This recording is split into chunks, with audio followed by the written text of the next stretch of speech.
안녕하세요. 제 사연을 들어주시려고 찾아와 주신 여러분께 활기찬 마음으로 인사부터 드리도록 하겠습니다.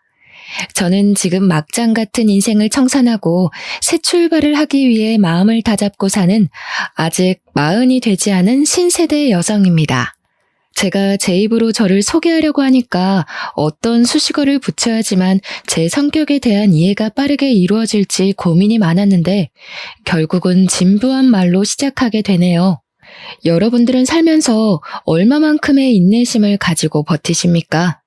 저는 인내심이 무척이나 부족한 사람이라 생각하며 살았는데 그건 완벽한 제 오해였습니다.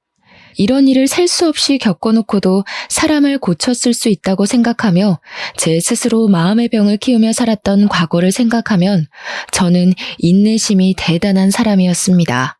하지만 인내심이 아무리 많은 사람이라도 몇 번의 고생을 하다 보면 결국에는 바닥을 드러내지 않겠습니까? 저는 결국 끝판왕까지 겪게 되었습니다.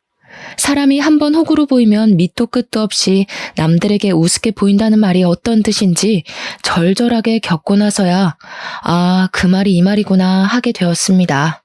저는 이제 새로운 삶을 찾아가기 위한 발디딤을 했습니다. 그래서 지난 과거를 털어버리고자 이곳을 찾아와서 글솜씨도 부족한데 글자를 적어내려가고 있네요. 이쯤 되면 얼마나 기가 막힌 이야기들이 펼쳐질지 궁금하실 텐데요. 지체 없이 바로 이야기를 시작해 보도록 하겠습니다.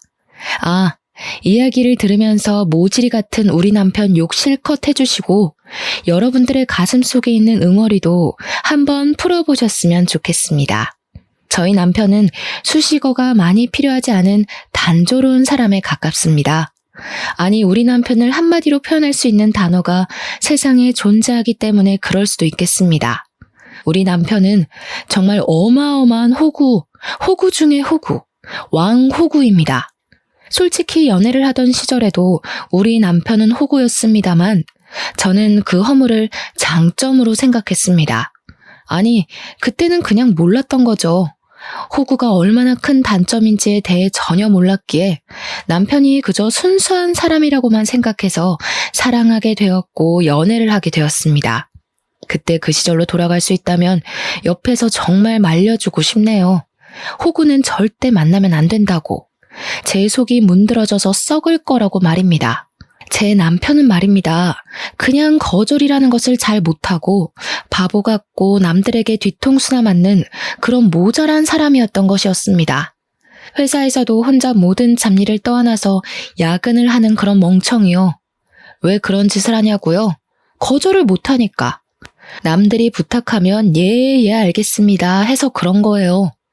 저는 그런 남편에게 몇 번이나 거절을 하는 법을 알아야 한다고, 남들이 부탁하는 걸 단호하게 쳐낼 줄 알아야 한다고 말을 수도 없이 했지만 고쳐지지가 않았습니다.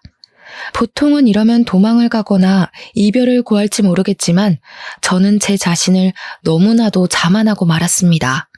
제가 이 남자를 변화시킬 수 있을 거라는 그런 생각을 하게 된 거죠. 솔직히 저는 제가 남편을 고칠 수 있을 거라고 생각했습니다. 우리 남편에게 가장 답이 없는 부분은 바로 고등학교 친구들이라는 새놈, 철수, 민수, 동수라는 수삼형제인데 진짜 쓰레기 중에 쓰레기인 놈들이었습니다. 우리 남편은 친구라고 부르는 사람들이지만 제 생각에 그들은 남편을 친구라고 생각하지 않는 것 같았습니다. 결혼식 전에는 전혀 느끼지 못하고 있었는데 결혼식 이후에 완전히 제 생각을 바꿔놓은 놈들이 바로 그 쓰레기 수삼형제였습니다.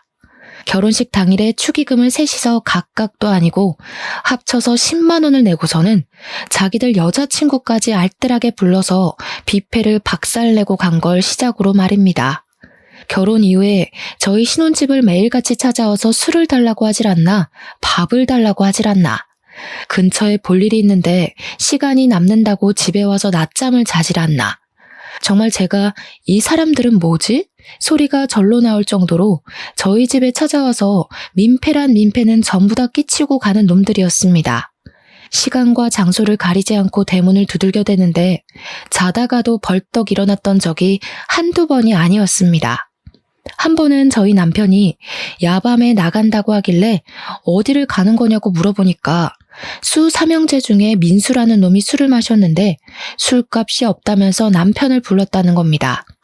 옷을 갈아입으면서 민수가 기다리겠다고 빨리 다녀온다는 답답한 남편놈의 멱살을 그날 처음으로 잡아보았습니다. 당신이 무슨 억만장자야? 갑부야? 무슨 돈을 그렇게 맨날 내주겠다고 난리를 쳐. 그것도 이 밤에 자다 말고 술값을 내주러 간다고. 오죽 부를 사람이 없었으면 나한테 연락을 했겠어. 민수가 원래 그런 애가 아니잖아. 아니긴 뭐가 아냐. 허구한 날 찾아와서 민폐만 부리고 가는데 그것도 친구라고 부르고 싶어? 나가기만 해봐. 아주 아작을 낼 줄 알아? 그날 결국 남편은 술값을 결제해주러 가지 않았지만 이후에 민수가 집으로 찾아와서 술값을 계산해주지 않은 것에 대한 불만을 토로하며 남편에게 눈치를 주더라고요. 저는 너무 기가 막히고 어이가 없었습니다. 우리 남편한테 돈을 맡겨놓은 것도 아니면서 제가 뭔데 내 남편에게 눈치를 주는지. 뿐만 아니라 집에 손님이 찾아왔는데 술상도 하나 내오지 않는 거냐면서 저를 마치 주막에 주모를 부리듯이 술상 가져오라고 눈치를 주는데 와 진짜 술병으로 머리 한 대 찍고 싶다는 생각이 절로 들더라고요. 저한테 술상으로 맛있는 안주 없냐면서 고기나 닭볶음탕 같은 거를 만들어 오라고 하더라고요. 웬만해서는 참아주려고 했지만 저에게 과한 것을 요구하는 그 인간에게 제가 뭐 예쁘다고 술상까지 내오겠습니까? 철수라는 놈은 만나기만 하면 자기한테 좋은 물건이 들어왔다면서 하나 장만하라고 남편을 꼬시는 다단계 영업사원이었습니다. 동수는 말하기도 싫은 완전 생 양아치 중의 양아치였고요.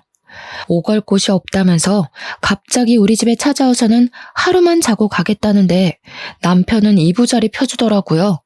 오죽하면 그 셋이 전부 저희 집에 모여서 미친 듯이 술을 먹고 고성방가를 지를 때 제가 분위기를 싹 깨트리며 말까지 했습니다.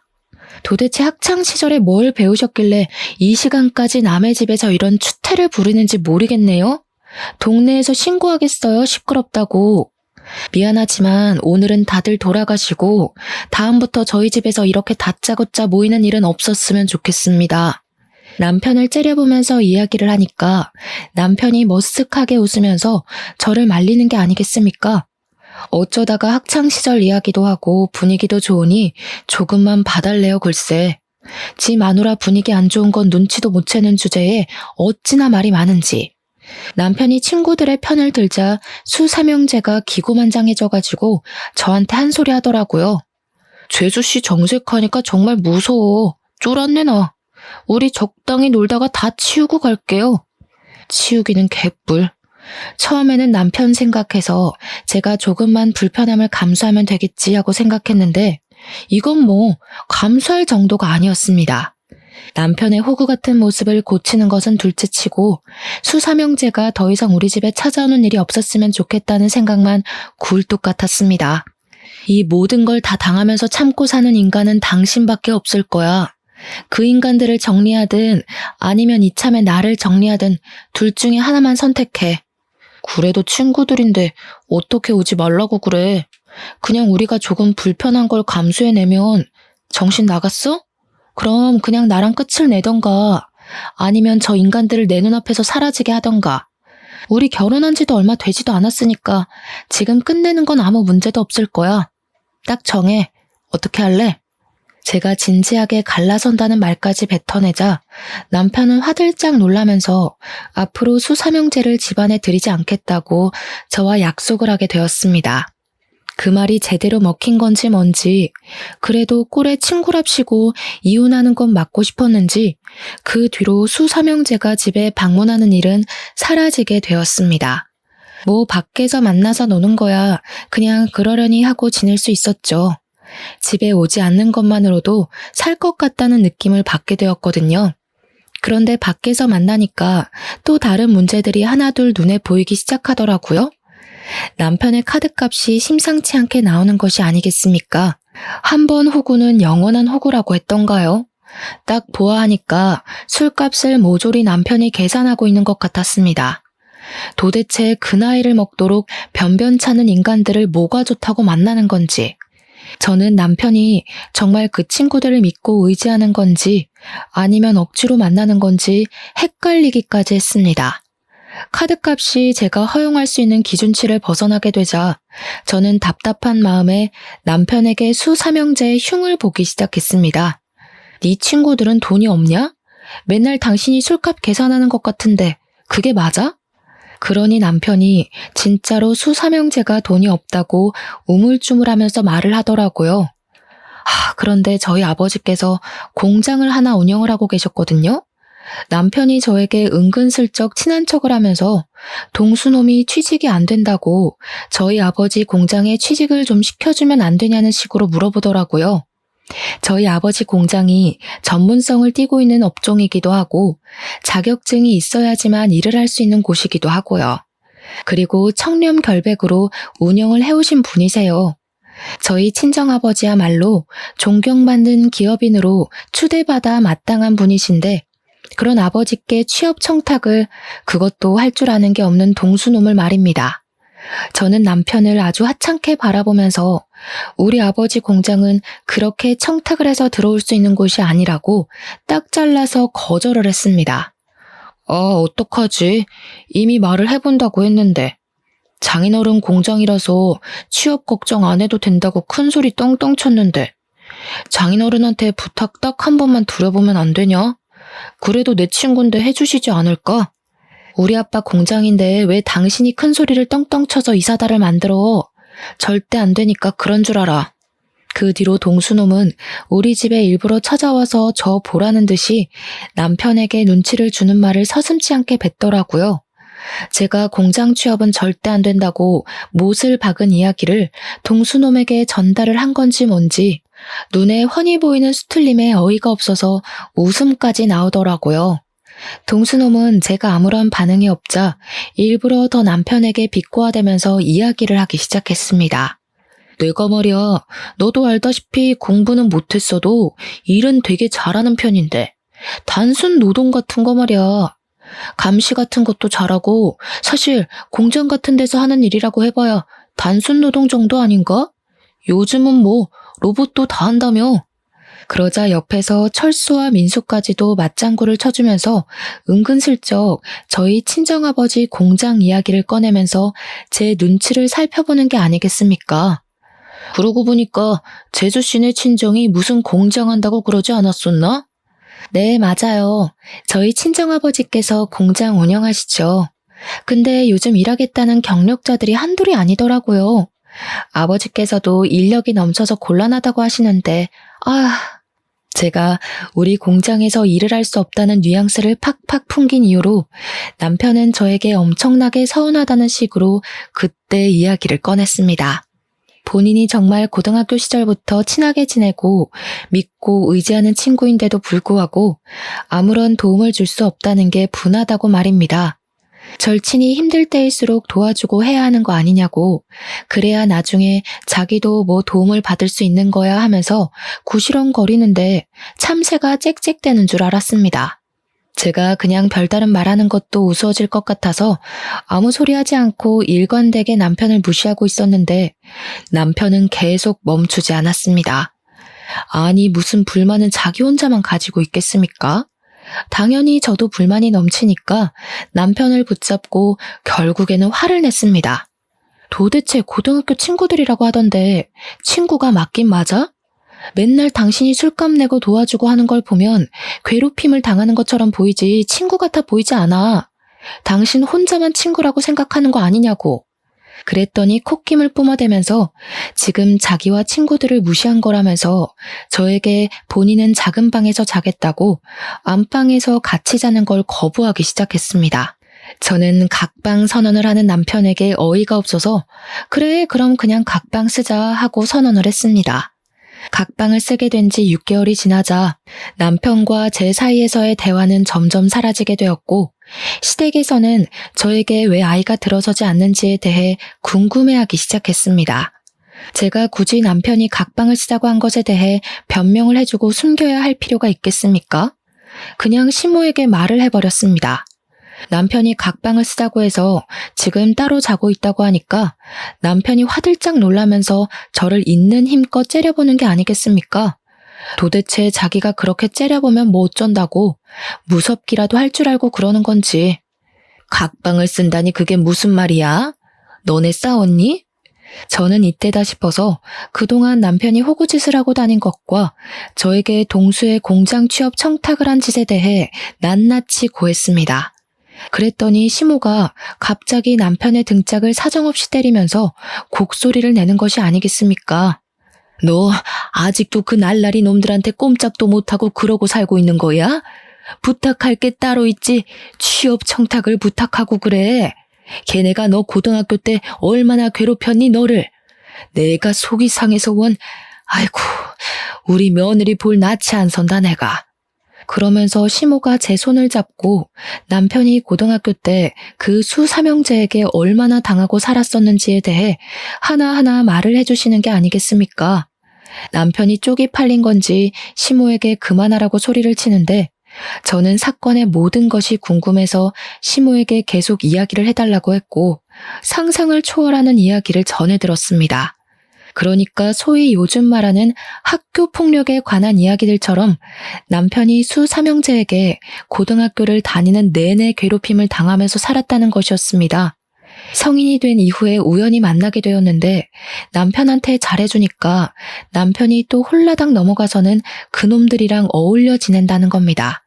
진짜 시모의 속마음이 얼마나 터져나갈지 100% 공감이 가는데 우리 남편은 팔푼이 같은 모습을 하면서도 자기 가족들에게만 자존심을 세우고 있었던 거죠.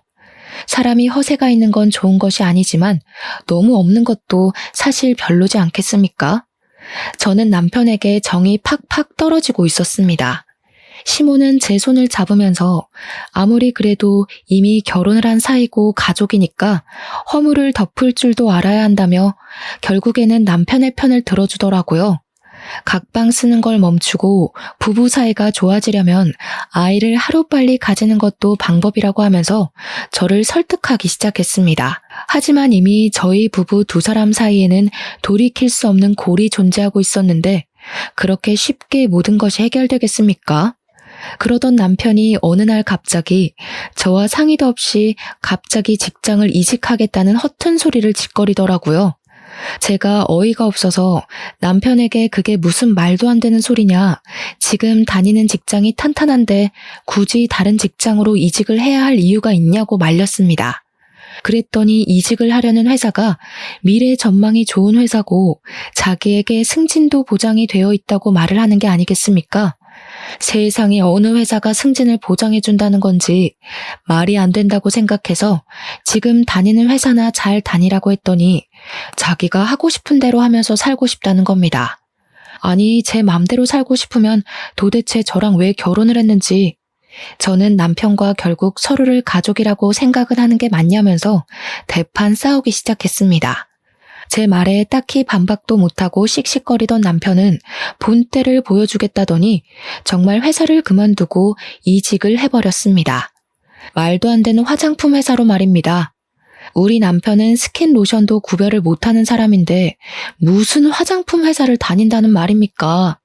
제가 어이가 없어서 그 화장품이 어떤 화장품인지는 알고 싶은 마음에 브랜드나 회사 이름을 말해보라고 했더니 절대로 말을 안 해주더라고요. 그냥 유명한 곳이다 라고만 하면서 비밀로 하길래 왜 비밀로 하냐고 닥달을 했더니 어차피 응원도 안 해줄 건데 싸우기 싫다면서 말하기를 거부했습니다. 그러더니 맨날 무슨 영업이다 회식이다 하면서 집에도 늦게 들어오고 술만 매일같이 마시고 난리도 아닌 겁니다. 거기다가 더 짜증이 나는 건 뭐냐면 이직을 한 이후에 생활비를 가져오지 않는 겁니다.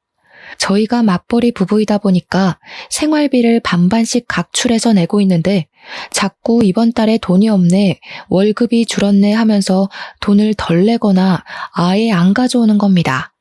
제가 어이가 없어서 더 이상은 이 작태를 참아줄 수 없다고 생각을 하게 됐죠. 다니는 회사에 대해 똑바로 말을 하라고 하면서 제대로 면접이나 보고 들어간 건 맞냐고 물었습니다. 남편이 우물쭈물하길래 회사에 전화 걸어서 월급 가져오라고 난리를 치기 전에 당장 말하라고 했더니 그제야 이실직고를 하더라고요. 철수가 소개해준 회사라고 하는데 순간 머리가 핑 도는 느낌을 받게 되었습니다. 철수라는 놈은 다단계를 하는 놈이었거든요. 한마디로 평생 안정적인 봉급을 받으며 정년까지 지낼 수 있는 회사를 그만두고 다단계 회사에 들어가서 물건을 팔고 있었던 것입니다. 당신 진짜 생각이라는 게 없어? 제정신이야? 왜 다단계를 하고 난리야? 그게 돈이나 벌리겠어? 정신 나간 짓이라고. 철수가 한 달에 얼마를 버는지 알아? 나도 철수처럼 다이아몬드 등급에만 들어서면 몇 천만 원 버는 건 아주 껌이라고. 그때 돼서 돈 달라고 빌지나 마. 진짜 이놈이랑 어떻게 더 같이 살아야 하나 막막했는데 더 막막한 것은 집에 가져다 준 그 생활비 몇 푼도 철수한테 빌려서 저에게 준 돈이었다는 겁니다. 다단계 구조상 고정급이라는 게 없이 물건을 판매한 만큼 수익이 떨어지는데 이 인간이 스킨 로션조차 구별을 못하는데 화장품을 어디서 누구에게 팔겠습니까?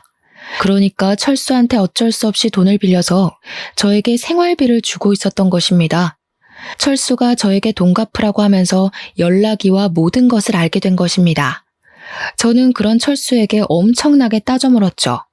지금 누구를 꼬셔다가 다단계에 집어넣고는 큰 소리를 치고 있는 거냐고요.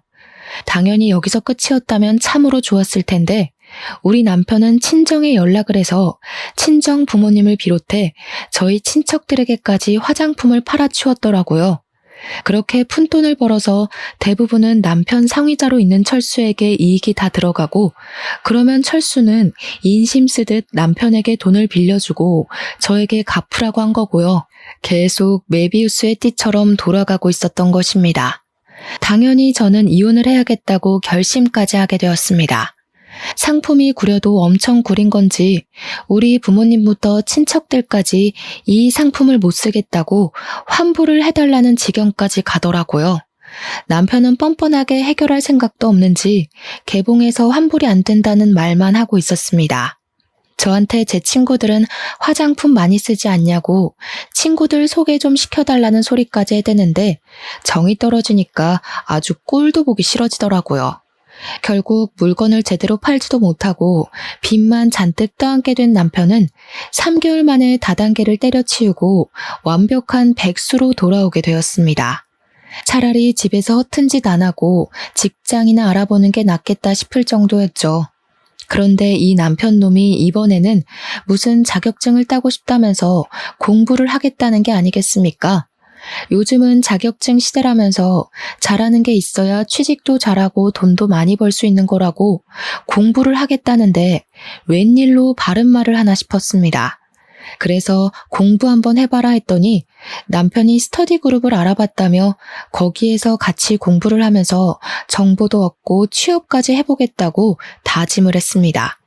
최근 수개월 동안 마음에 안 드는 짓 투성이었는데 오래간만에 정신을 차린 것 같아서 저는 남편을 응원해주기로 했습니다. 그때까지만 해도 저는 남편에 대해 아주 티클만큼의 믿음은 가지고 있었거든요. 남편이 공부도 열심히 하고 스터디 활동도 꾸준히 하는 걸 보면서 저는 드디어 정신을 차렸구나, 이제 우리 남편이 강해졌구나 하는 생각이 들어 뿌듯했습니다. 그런데 제 믿음이 깊어지면 깊어질수록 이상하게 수상한 일들이 하나둘 생기기 시작하는 게 아니겠습니까? 분명 주말에만 공부를 하는 스터디 모임이라고 들었었는데 평일 주말 휴일 할 것 없이 스터디 모임을 나가는 게 아니겠습니까? 거기다가 더 수상했던 것은 야밤에 통화를 한다고 밖으로 나가지를 않나 휴대폰에 생전 걸어두지 않던 비밀번호까지 걸어두었더라고요. 저는 남편의 수상쩍은 행동에 요즘 무슨 짓을 하고 다니는 거냐고 물어보았는데 자기가 하면 뭘 하겠냐고 발뺌을 하더라고요. 그냥 스터디를 하는 사람들이 나이가 조금 어린 친구들도 있고 해서 자기한테 고민 상담을 많이 한다고 하더라고요. 제가 순순히 남편의 그 말을 믿어줄 리가 있겠습니까? 우리 남편이 정말 거짓말을 더럽게 못하는 사람이거든요. 그러니까 남들의 부탁도 거절을 잘 못하는 거고요. 남편이 거짓말을 할 때마다 입이 마르는지 혀를 내밀어 침을 발라대는데 스터디 이야기만 나오면 시선을 어디다 두어야 하는지도 모르고 입술에 침을 계속 바르더라고요. 딱 봐도 거짓말을 치는구나, 나에게 숨기는 게 있는구나 하는 마음이 들었는데 제가 그 부분을 파내지 않으면 안 되지 않겠습니까? 저는 남편이 자는 사이에 휴대폰 지문인식을 통해서 휴대폰 잠금 화면을 푸는 데 성공을 했고 열어서는 안 되는 판도라의 상자를 열어버렸습니다. 정말 그 밤에 소리를 지를 수도 없고 분노에 부들부들 떨면서 남편의 모든 메신저를 확인하고 저는 정말 경악에 휩싸이게 되었습니다. 휴대폰에 잠금을 해놓을 수밖에 없었던 이유가 있더군요. 바로 남편이 저 몰래 바람을 피우고 있었던 것이었습니다. 알고 보니 스터디에 간다던 남편은 아예 스터디 활동이라는 것을 시작한 적도 없었고 웬 처음 보는 단톡방에 들어가서 다른 여자와 바람을 피우고 있었던 겁니다. 그 단톡방이 말입니다. 스터디를 가장한 유부 남녀들의 은밀한 모임이었던 것이었습니다. 한마디로 남편의 상간녀 또한 유부녀라는 소리였습니다. 심지어 그 여자와 함께 나눈 대화 내용에는 제 욕이 정말 입에 담기 힘들 정도로 어마어마하게 담겨 있었습니다.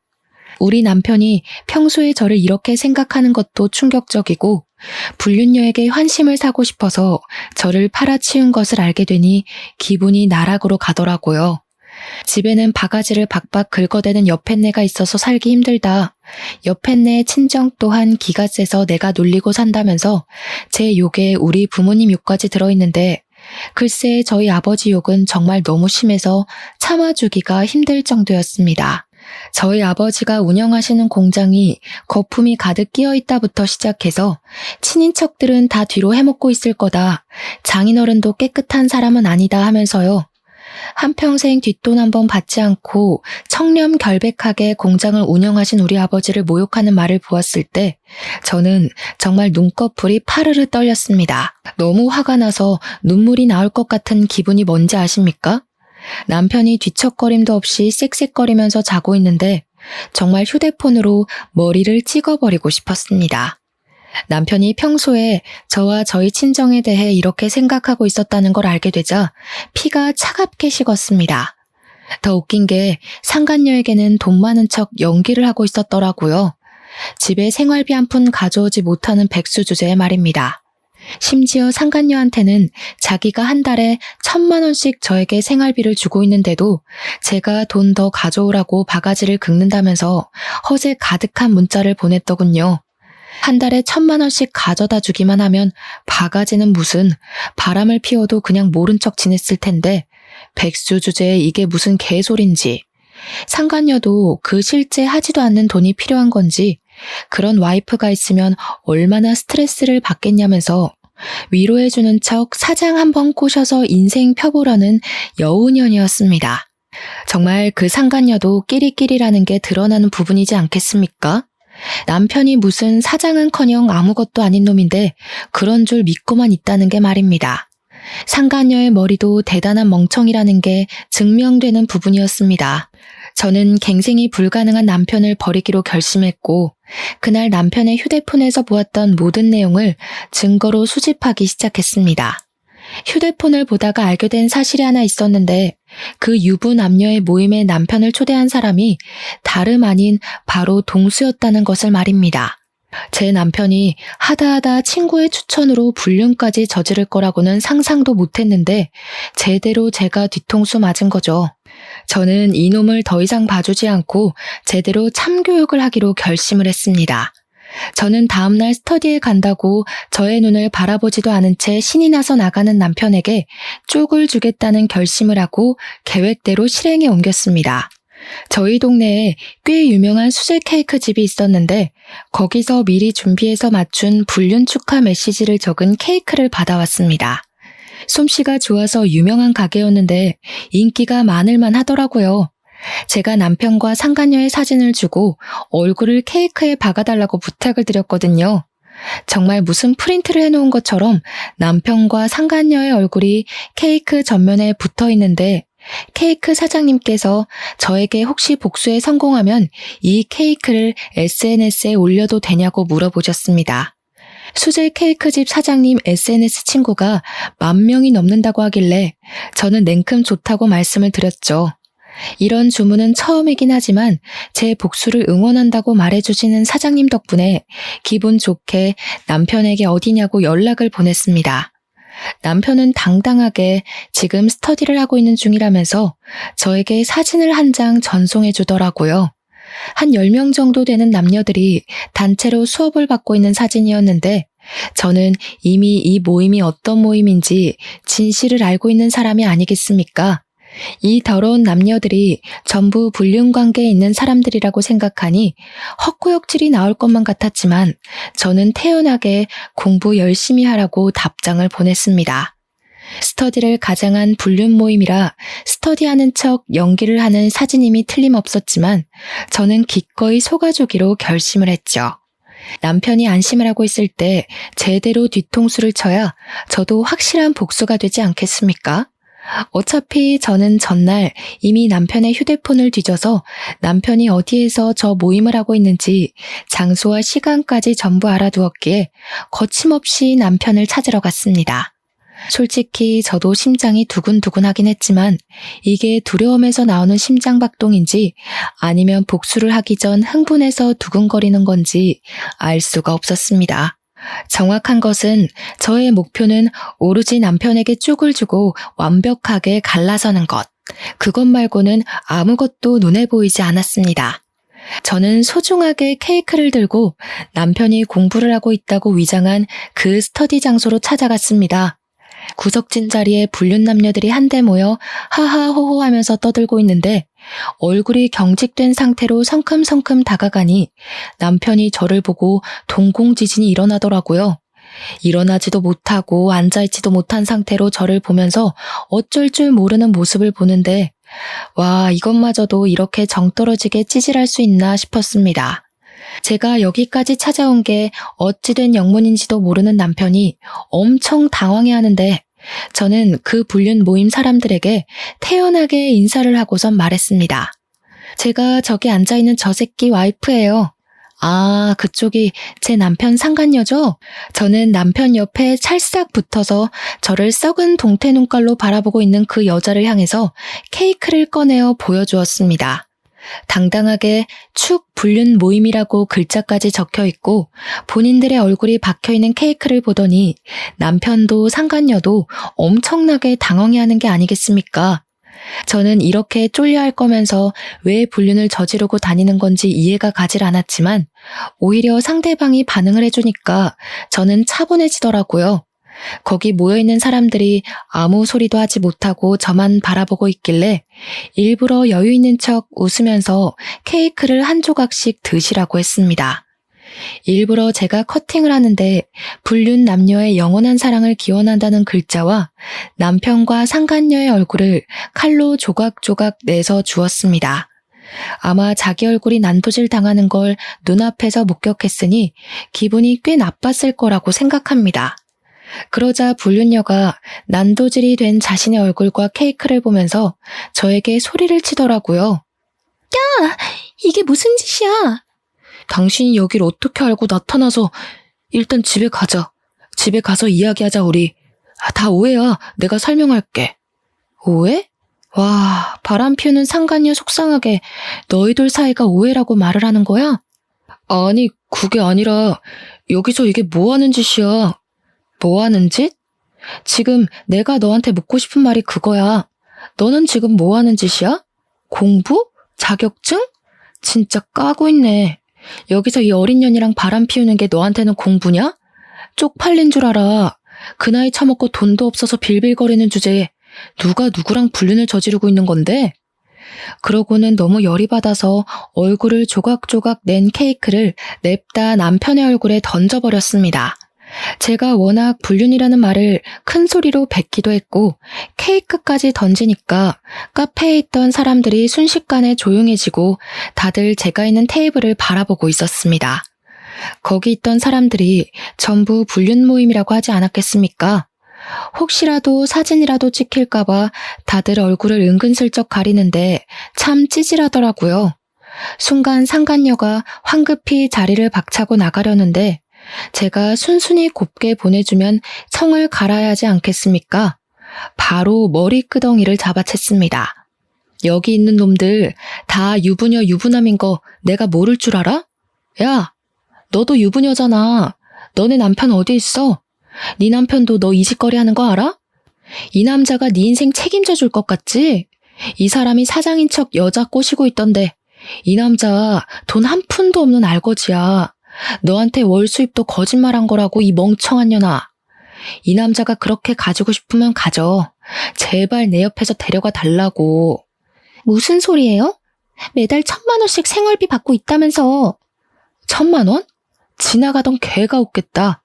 화장품 하는 다단계 직원이 뭐가 좋다고 들이대냐? 아, 그리고 너네 남편한테 내가 연락해도 되냐?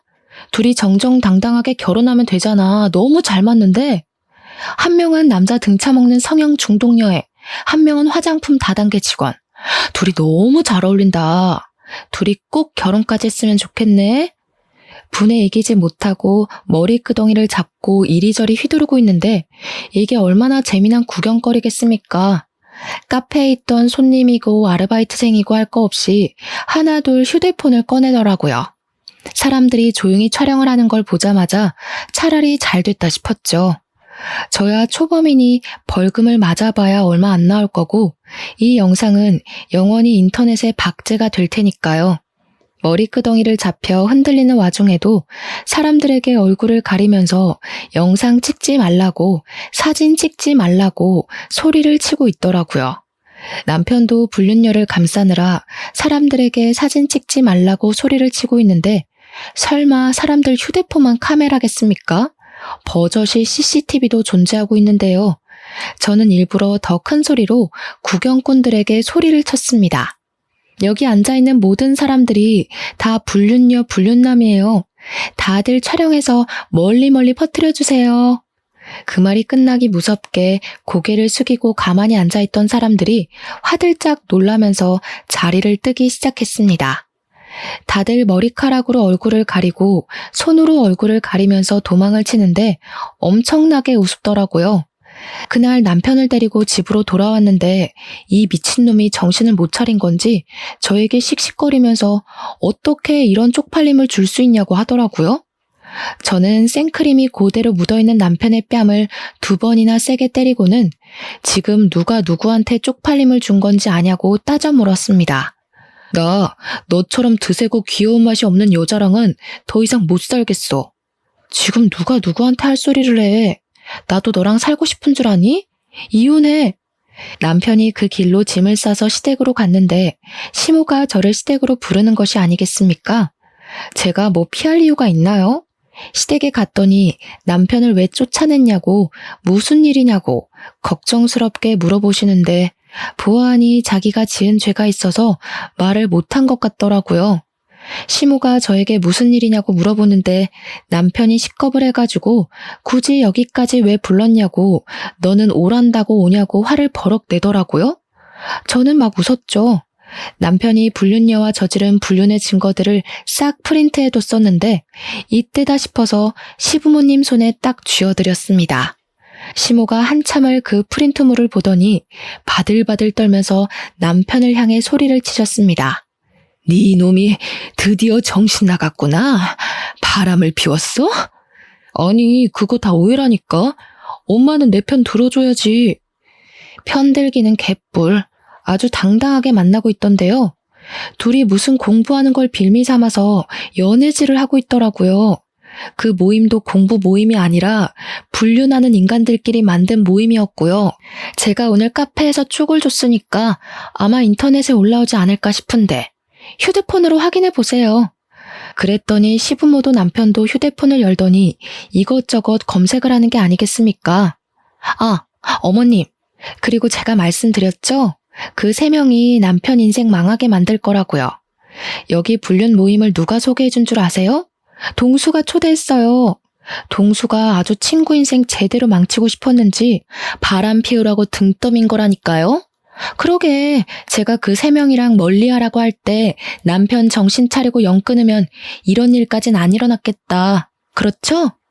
하여튼 저는 이혼의 소송까지 모조리할 준비가 되어 있으니까 그렇게들 하세요. 그 말을 끝으로 시댁에서 미련 없이 나왔는데 등 뒤에서 시모가 막 물건을 집어던지면서 남편에게 화를 내는 소리가 나더라고요. 예전에 시부가 젊었을 때 시모 몰래 바람을 피웠던 적이 있었는데 시모가 그 뒤로 바람 피우는 놈이라고 하면 아주 기겁을 하고 싫어했다더라고요. 그래서 시모가 큰 소리를 내면서 남편에게 자기 아비한테 배운 게 그거밖에 없냐고 나가 죽으라고 남편을 향해 발길질을 하고 계시더라고요. 궁금해서 뒤를 슬쩍 돌아보니까 남편이 시모 다리에 매달려서 빌고 있는데 어찌나 궁상맞던지 3주 정도의 시간이 흐르고 난 뒤 대충 정리할 거 다 정리해서 협의 이혼을 하기로 한 날 남편과 마주하게 됐는데 남편 몰골이 말이 아니더라고요. 살도 쪽 빠져가지고. 얼굴이 정말 죽을 상이 되어서는 저를 보자마자 눈물을 줄줄 흘리는 게 아니겠습니까? 갑자기 제 발 앞에 무릎을 꿇으면서 자기가 잘못했다고 이혼 안 하면 안 되냐고 하는데 뭘 잘못 처먹었나 싶었습니다. 저는 나름 그놈의 사정이 궁금해서 무슨 일이냐고 물어보았습니다. 철수도한테 내용 증명이 도착하는 바람에 우리 부모님이 빚이 있다는 사실까지 알아버렸어. 엄마가 나를 얼마나 팼는지 오갈 곳도 없고 집에서는 하루 종일 눈치만 보이고 취직도 안 되고 돈 벌어서 알아서 갚으라고 해서 나 지금 막노동 뛰고 있어. 내가 다시 취직해서 안정적으로 돈 벌어올 테니까 한 번만 봐주면 안 될까? 불륜녀랑도 다 정리했어. 진짜 한 번만 용서해줘. 내가 2번 다시는 이런 일로 당신 실망시키지 않을게. 그래, 앞으로 정신 똑바로 차리면서 살았으면 좋겠고, 하지만 이혼은 절대로 못 물러줘.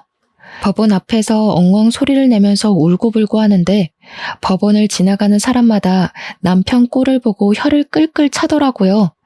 남편이 잘못했나 보네. 그러니까 이혼을 당하지 하며 한 소리씩 하시면서요. 협의 이혼을 하는 그날까지 또 통쾌한 일이 하나 더 있었는데 그날 찍힌 동영상이 동네 맘카페에 싹 풀리면서 남편은 또 한 번 인생의 타격을 받게 되었습니다. 정말 각종 커뮤니티 사이트마다 케이크 불륜남으로 박제가 되면서 길 가다가 사람들이 알아볼까봐 고개도 숙이고 다니고 완전 페인처럼 산다고 하더라고요.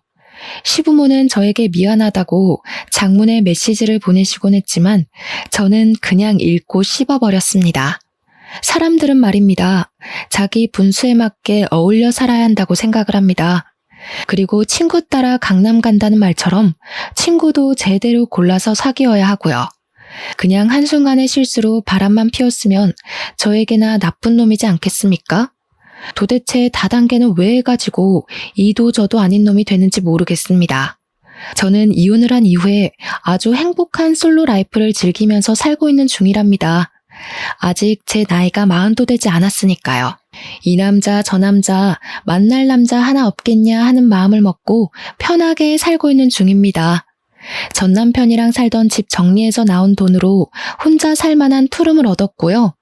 위자료까지 싹 받아 챙긴 돈으로 노후 자금을 마련해두니 너무나도 편하더라고요. 이래서 잘릴까 당장 생활비 부족할까 신경을 안 써도 되고요. 오죽하면 늘 명치가 답답하고 아팠었는데 싹 내려갔지 뭐예요?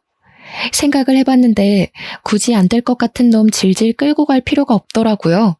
제 인생 당당하게 저 혼자 즐겨보려고 노력하며 남은 인생 누구보다 멋들어지게 살겠습니다. 감사합니다.